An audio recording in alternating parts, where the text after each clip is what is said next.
Bom dia, Rebeca, bom dia, Mauro, bom dia, Ana, bom dia a todo mundo aqui que nos acompanha, prazer estar com vocês novamente. Bom dia, prazer o nosso te receber aqui. Pode falar, Ana.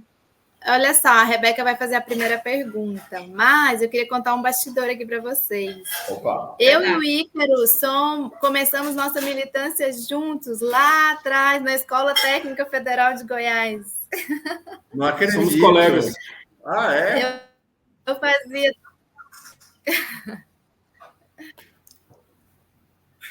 Conheço a Ana, eu não vou dizer quanto tempo, Ana, para não te denunciar aqui a tua idade, mas tem um prazo bom aí. Legal, que legal. Tem um tempo bom. O Ícaro fazia letra técnica, não era, Ícaro? Você fazia o quê? Era eletrotécnica? Não, eu fazia edificações na escola técnica e fazia engenharia. E aí depois engenharia elétrica. E eu fiz telecomunicações na escola técnica, só que a gente só vivia no Grêmio e eu só gostava da sociologia e da filosofia. Acabei abandonando as telecomunicações. E ali a gente começou uma militância muito forte, né, Ícaro? Foi muito... Eu falo isso porque eu acho assim, admirável a sua trajetória como militante. É daqueles militantes, assim, que é militante todo santo dia mesmo, a gente sabe, que está na luta todo dia. É isso. Muito bom. O povo de luta encontra aqui no Fórum Café, né? Isso é muito legal. Agora, Ícaro, a gente está aqui com esse sorrisão por te receber, mas o assunto é sério, preocupante, afeta muitas pessoas, inclusive a mim, que moro aqui em São Paulo. Estou sofrendo também com essas quedas da energia elétrica desde o último apagão que houve aqui em São Paulo, afetou muitas pessoas, mais de 70 horas sem energia. E a gente tem acompanhado a CPI da Enel, que tem acontecido. Na semana passada, o presidente Nicola Cotugno se aposentou, 20 dias depois, né, desse apagão que atingiu todo mundo. E conta pra gente como você tem visto isso, né? Você publicou lá que esse é só o começo, pontapé inicial de uma luta que a gente vai precisar enfrentar. Então, conta pra gente como você tem acompanhado essa questão da privatização da Enel, essas questões que têm acontecido aqui em São Paulo. Olha, Rebeca, não tem surpresa nenhuma nisso, né? Inclusive, é interessante que essa crise que São Paulo, que a cidade de São Paulo, a capital de São Paulo, vive agora, que se agudizou, né, com essa situação climática, ela é uma crise que, inclusive, os goianos vivem há muito tempo. Eu particularmente, trabalhei na antiga Celg, né, antes dela ser privatizada, e a gente acompanha, quando ela foi privatizada, o suplício que o povo de Goiás vive. Então, por acaso, né, é a mesma Enel. Mas a gente vê isso em todo o país. Então, a gente tem visto uma crise muito séria agora no Rio de Janeiro, na semana passada, semana retrasada. Essas crises, elas é como se elas ficassem latentes, mas elas se agudizam quando você tem eventos climáticos. Porque o sistema elétrico é um sistema que ele não exige mão de obra para funcionar. As máquinas funcionam, digamos, sozinhas, a rede funciona sozinha, está ali o transformador, o cabo, tudo funcionando. Só que ele precisa ter uma manutenção periódica, constante, de qualidade, para que quando você tem um evento climático, que vai acontecer, chuva, tempestade, isso sempre acontece, ele seja capaz de resistir. Então, o que a gente viu em São Paulo, o que a gente tem visto no país inteiro, é que essas empresas, né, distribuidoras de energia elétrica, elas, por causa do modelo de negócio que elas têm, por causa do modelo do sistema elétrico nacional, elas, como visam lucro, então, e elas têm uma receita que é fixa, como é que elas fazem para aumentar a margem de lucro? Elas têm que cortar custo. E esse corte de custo se dá justamente em pessoal, em manutenção, né? E aí, quando você tem um evento desse, você tem a rede está com uma confiabilidade baixa e ela falha. Foi o que aconteceu em São Paulo, é o que tem acontecido em diversos estados. E como eu digo, eu acho que é importante que as pessoas percebam que não é um problema localizado em São Paulo, não é um problema de uma empresa. Porque às vezes as pessoas pensam o seguinte, não, essa empresa é ruim. Mas é que o modelo do setor elétrico leva a isso.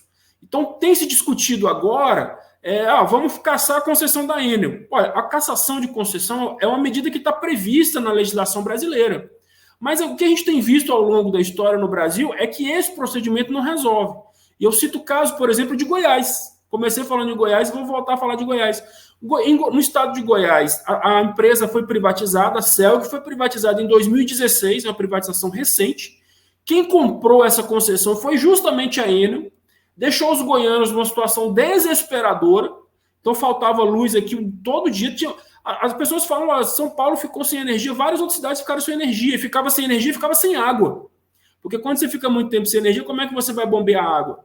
E aí o que aconteceu? Essa empresa, a Enel, vendeu a concessão dela para uma outra empresa, que é a Equatorial, e o serviço continua ruim do mesmo jeito. Não melhorou. Pelo contrário. No estado do Pará aconteceu a mesma coisa. Então, a gente vê esse filme se repetindo. Só que as pessoas, elas encaram isso como se fosse uma crise pontual. E aí tentam achar a culpa no estado de São Paulo, na cidade de São Paulo, e não vê que isso é um problema do modelo do setor elétrico brasileiro que está falido. Essa que é a verdade.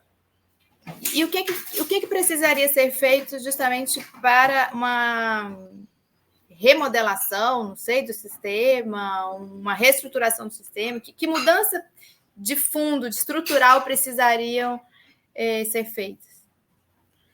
Então, olha só, a legislação brasileira, a Constituição brasileira estabelece que o serviço de energia elétrica ele é um serviço de competência da União Federal. Então, não é o Estado de São Paulo, não é o Estado do Pará, não é a cidade, não é a capital, é um serviço de competência federal. Então, a concessão, né, o Brasil é dividido em vários territórios de concessão. Então, você tem um território no estado do Ceará, em São Paulo você tem vários, né, que é um estado muito grande, então é dividido para várias concessionárias. E esse é um serviço de competência federal. E o que aconteceu no Brasil desde os anos 90, desde 1994, aliás, 95, é um processo de privatização. Essas empresas de distribuição eram praticamente todas elas estatais, pertencentes aos estados, né? Então você veja como é que são as coisas. A concessão é federal, mas no Brasil desenvolveu-se um modelo no qual os estados assumiram a responsabilidade por esse serviço. Então, a empresa era do estado, mas a concessão era federal. Então, você tinha a Celg, que era do estado de Goiás, a Eletropaulo, que era do estado de São Paulo, a Light, que era do estado do Rio, e assim por diante. Esse processo de privatização começou nos anos 90.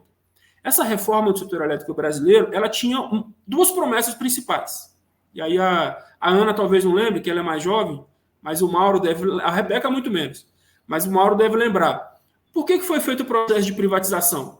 Olha, porque o serviço vai ficar melhor e mais barato. Essa foi a promessa que foi feita nos anos 90.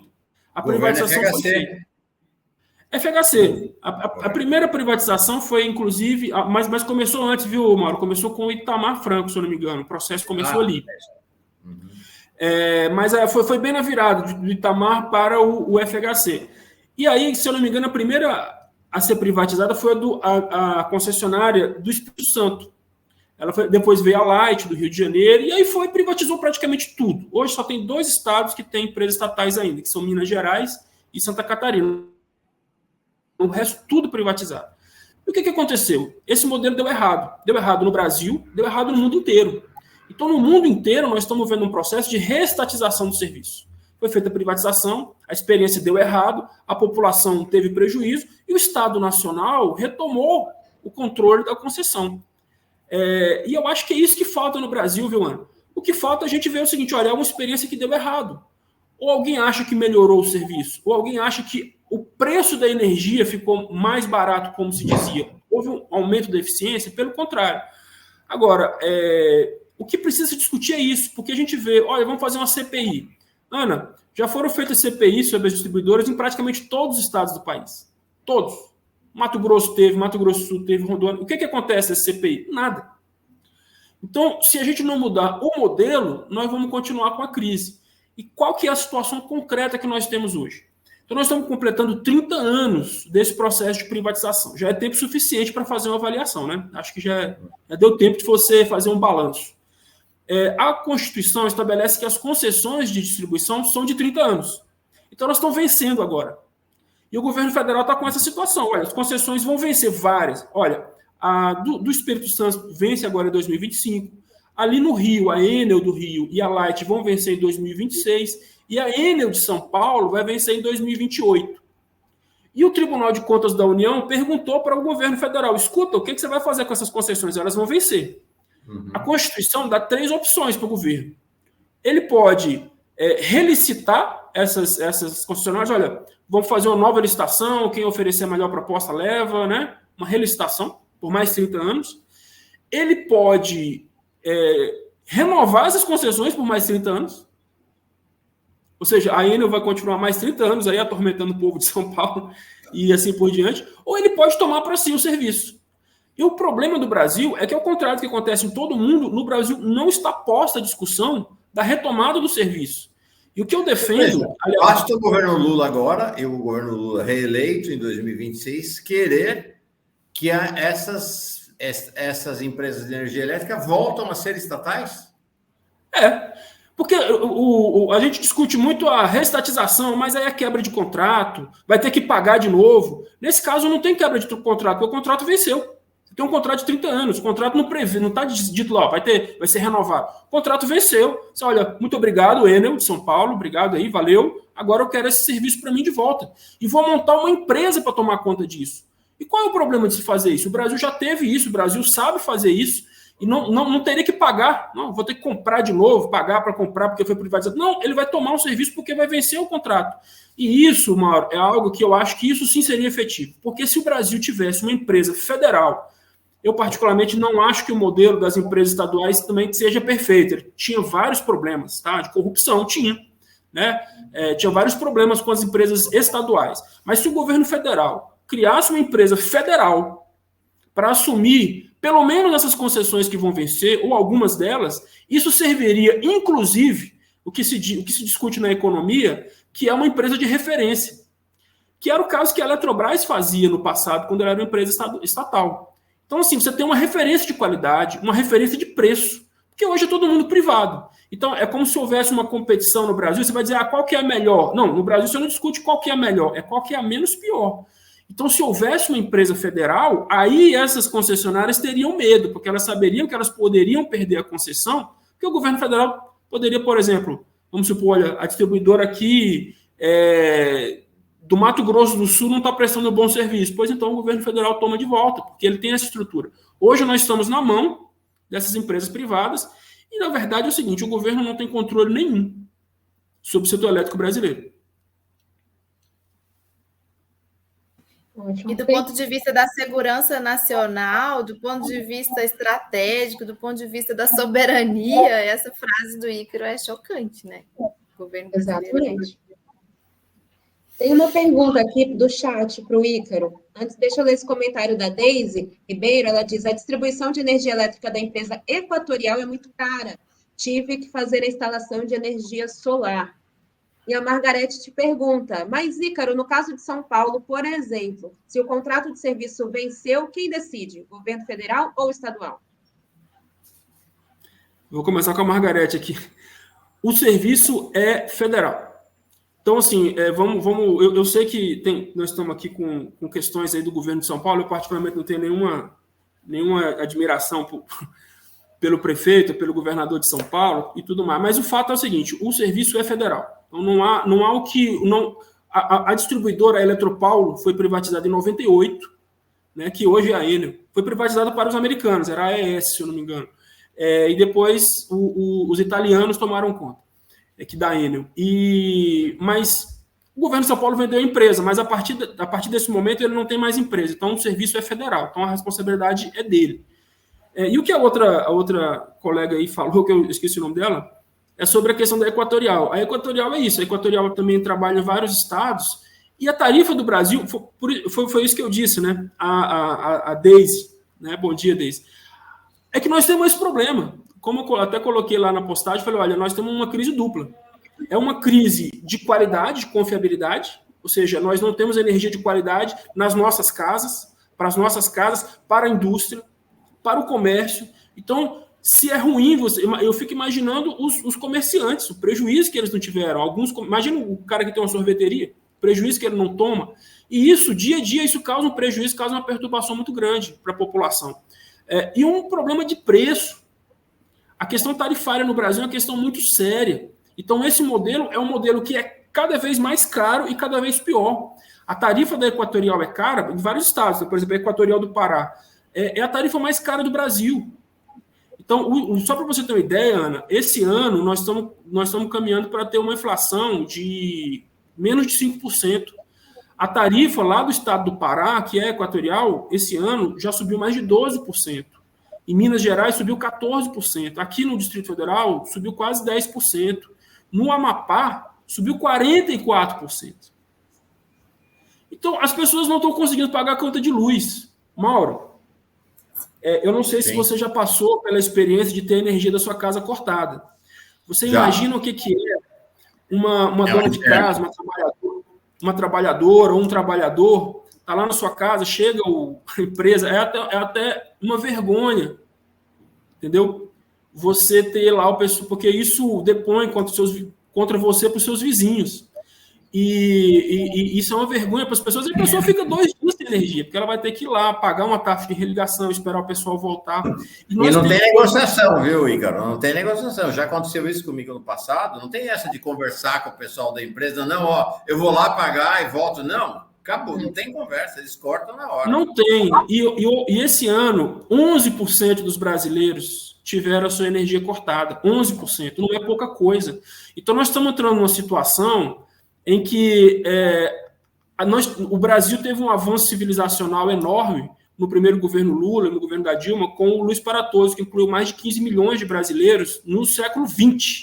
Foi nem no século XXI, né? No século XX, com acesso à energia. Agora as pessoas elas têm energia passando na frente da casa dela, mas elas não conseguem pagar. Então, nós estamos numa situação que daqui a pouco o Bolsa Família vai servir para pagar a conta de luz. Então, e isso vai parar onde? Então, eu acho que o Brasil precisa repensar, e nós estamos, lamentavelmente, o governo federal completamente alienado com relação a isso. Eu tenho visto muito essa questão da pauta da transição energética. Francamente, o Brasil já tem 83% da sua matriz elétrica, aliás, de fontes renováveis. O Brasil não tem que copiar nada, o Brasil tem que dar aula para o resto do mundo. Agora, o problema para a população é que ela não consegue pagar a conta de luz. E como é que nós estamos querendo ser campeões para o mundo, mostrar que o Brasil é campeão tem um modelo de matriz energética? Que modelo é esse que as pessoas não conseguem pagar a conta de luz? Então, na minha opinião, é preciso trazer o debate para a realidade do povo. E a realidade do povo é que ele está ficando sem energia e quando tem, não consegue pagar. Esclarece uma coisa. Se a concessão é federal, o governo federal não podia ter tomado uma atitude mais firme em relação a esse absurdo da Enel ou Enel em São Paulo. A única atitude que eu vi do governo federal foi o querido Vadi Damu, que é secretário nacional do consumidor, entrar com uma questão dizendo para os consumidores que podem pedir ressarcimento. Mas o governo federal não podia ter intervido de maneira mais dura nesse caso? Olha, Mauro, é porque o modelo de privatização ele foi feito para blindar o capital completamente. Então, o que se criou durante esse processo de privatização? A figura das agências reguladoras. Então, praticamente todo serviço tem agência reguladora. No caso do setor elétrico, é a ANEEL, a Agência Nacional de Energia Elétrica. Então, essa agência é que toma conta, digamos assim, da concessão em nome da União. E a agência ela tem autonomia. Pra você ter uma ideia, nenhum dos diretores da Agência Nacional de Energia Elétrica foi nomeado pelo governo Lula. Todos eles foram nomeados no governo Bolsonaro. E vão ficar, porque também é igual ao Banco Central. Eles são mandatos que não são coincidentes. Então, o governo federal também não pode fazer nada na ANEEL. Digamos que os diretores da ANEEL são herança bolsonarista. E o que o governo federal pode fazer na prática? Eu vou ser sincero, eu vou repetir. Nada.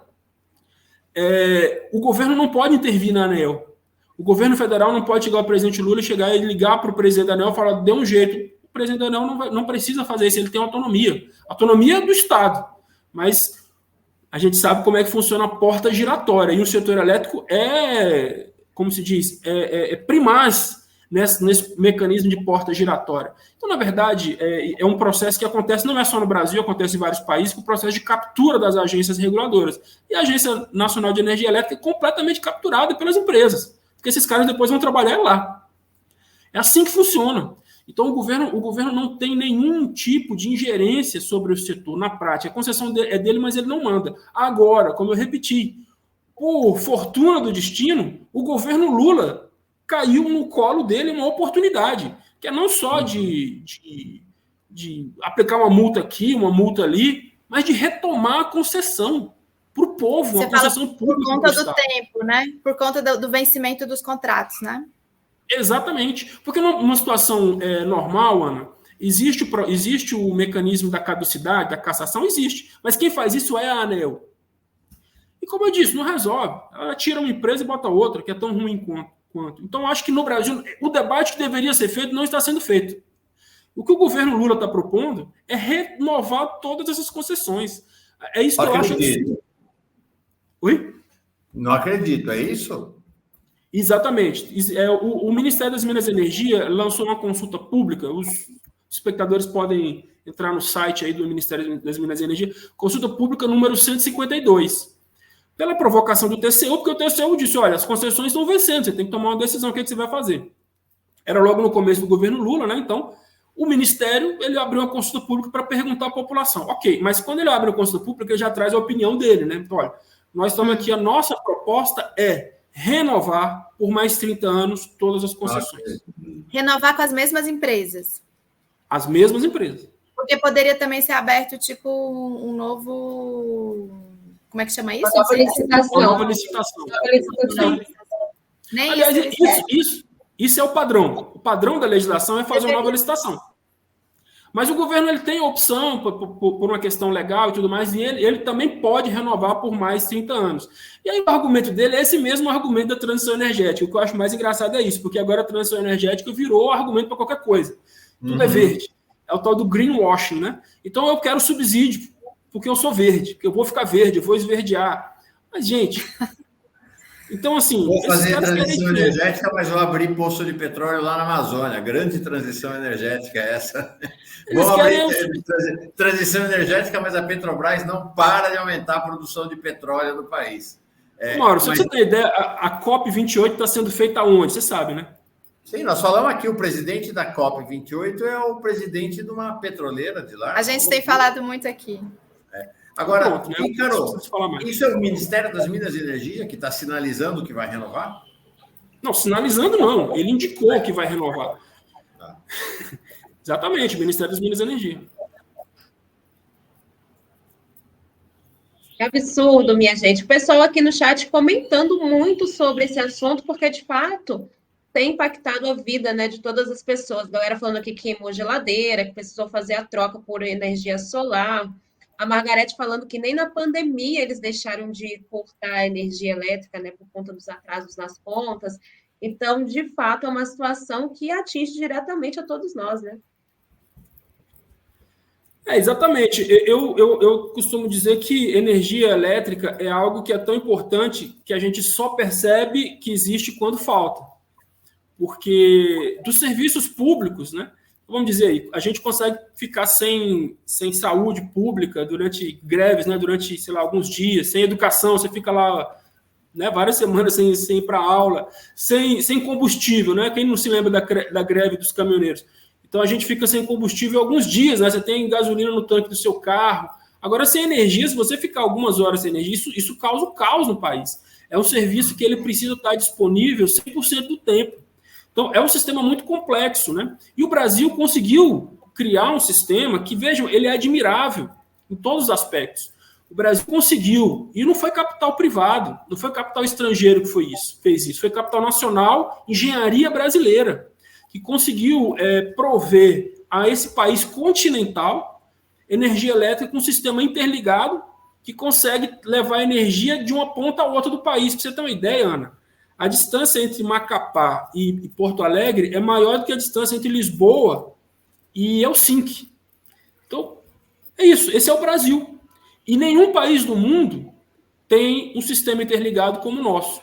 Então, nós conseguimos criar isso. E nós conseguimos mais do que isso. A gente conseguiu criar um sistema elétrico ali até o final dos anos 80, que além de ser um sistema que interligou praticamente todo o país, praticamente só o estado de Roraima que ainda não está interligado, ele conseguiu interligar praticamente todo o país e produzindo energia limpa e barata. Porque o que acontece? Nós ainda produzimos energia limpa, porque nós temos um potencial, além do hidrelétrico, que é o segundo maior do mundo, né? O Brasil tem o segundo maior parque hidrelétrico do mundo. Além disso, nós temos vento, temos sol, temos tudo. Então, é verdade que o Brasil tem uma potencialidade gigantesca de gerar energia limpa? É verdade. Só que nós tínhamos essa potencialidade gerando energia limpa e barata. E o que nós estamos tendo agora é que a nossa energia está ficando cada vez mais cara. E entrando nessa questão da transição energética, Mauro, eu particularmente acho o seguinte, o Brasil tem muito a contribuir para o planeta com relação à transição energética, que é algo necessário. Mas como é que o Brasil vai contribuir? O Brasil não vai contribuir exportando energia, porque está se discutindo muito a questão de hidrogênio verde. Hidrogênio não é fonte de energia. Hidrogênio, não existe hidrogênio na natureza. Você tem que usar energia elétrica para produzir. Hidrogênio é uma maneira de armazenar energia. E que não é um mercado que não existe no mundo hoje. Então, o Brasil está fazendo uma aposta? Bacana. Mas é uma aposta para 10, 15, 20 anos. Não é uma tecnologia madura que existe no planeta. Agora, se nós, ao invés de exportar energia, porque é isso, é a mentalidade brasileira de exportação, né? O ciclo da cana, o ciclo do café, o ciclo da borracha, o ciclo disso, agora querem fazer um ciclo do hidrogênio, o ciclo de sei lá de quê. Agora, se a gente conseguisse produzir energia limpa e barata, a gente poderia contribuir com a transição energética, deslocando a produção de bens para o Brasil. Então, ao invés de você produzir alumínio na China com carvão, produzir alumínio no Brasil com hidroeletricidade, com energia do vento. Ao invés de produzir automóveis elétricos na China, produzir automóveis elétricos no Brasil. Ao invés de você produzir painéis solares na Alemanha, utilizando carvão, que os alemães estão voltando a usar carvão agora, por causa da guerra com a Ucrânia, produzir no Brasil, usando água, usando chuva, usando vento. Aí sim, a gente contribuiria para a transição energética mundial, deslocando a própria produção, porque você colocaria menos carbono, digamos assim, nos produtos. E o Brasil tem um potencial enorme de fazer isso. Agora, se a gente não conseguir ter energia barata para o nosso povo e para a nossa indústria, nós não vamos conseguir resolver nenhum problema. Nós não vamos ter competitividade. Essa história de neoindustrialização vai ser um papo furado e nós vamos ficar tentando exportar cana-de-açúcar, soja, essas coisas. Verdade. Muito bom, Ícaro. Obrigada. Fantástico. Chocante. Estou chocado. Não, sem condições de enfrentar esse Brasil, gente. Meu Deus. Estou chocado. Não sabia, não. Vou fazer reportagem amanhã, tá aí, Carol? Já avisei a redação para fazer uma matéria hoje. Amanhã farei uma ampla reportagem. Vamos conversar no bastidor depois sobre essa história aí, da possibilidade que o governo Lula teria de revogar, começar a revogar esse processo de privatização e que está jogando pela janela, pelas mãos do ministro das Minas e Energia, Alexandre Privatizante Silveira. Né? Vamos lembrar também, Mauro, que o governo Lula colaborou ativamente para a privatização da Copel do estado do Paraná, tá?